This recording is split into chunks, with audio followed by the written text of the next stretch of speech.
Kita boleh menyaksikan itu, kita boleh senang dengan ini dan itu, nggak masalah. Cuman jangan terlalu ngelibatin perasaan, karena kalau kepada hal itu kita berikan perasaan kita, rasa-rasanya agak sia-sia hidupnya.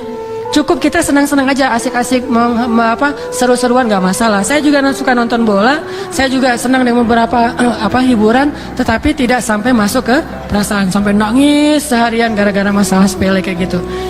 Coba bayangin di zaman sahabat, kalau ada sahabat yang nangis gara-gara habis baca novel siapa gitu, nangis. Nggak ada cerita sahabat yang gara-gara baca novel nangis. Ikut acara, kayak ada acara drama gitu, kayak ada acara teater gitu, terus sahabat nangis rame-rame.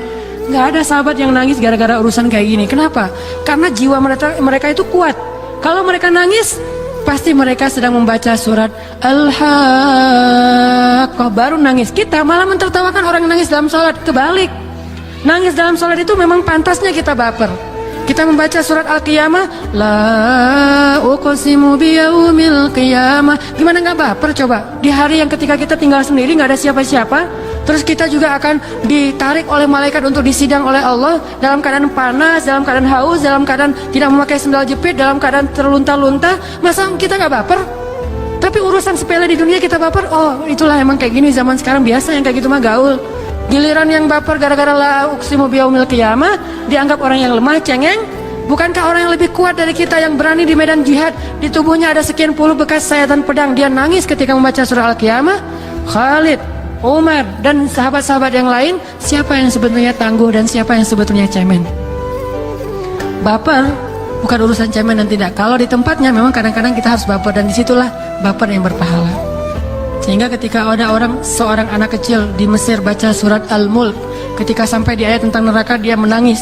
Atau di Palestina juga gitu, membaca surat Al-Anfal dia menangis. Padahal itu anak Gaza loh, yang menghadapi tank Israel tuh pakai batu dan dia berdiri di depan tank. Siapa di antara kita yang berani berdiri di depan tank dan dengan resiko digilas sama tank itu? Siapa yang berani?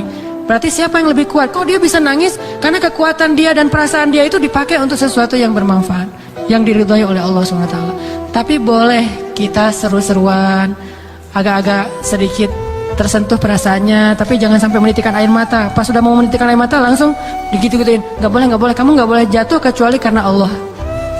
Gak boleh ada setetes air mata pun yang jatuh kecuali di dalam tetesan air mata yang jernih itu ada tulisan lillah, karena Allah. Kalau sampai li ghairillah, betapa sia-sianya air mata itu. Dia juga nangis, kenapa saya sampai jatuh gara-gara bukan karena Allah Tuhan, kata dia. Rugilah dia yang jatuh ke tanah bukan karena Allah Subhanahu wa ta'ala.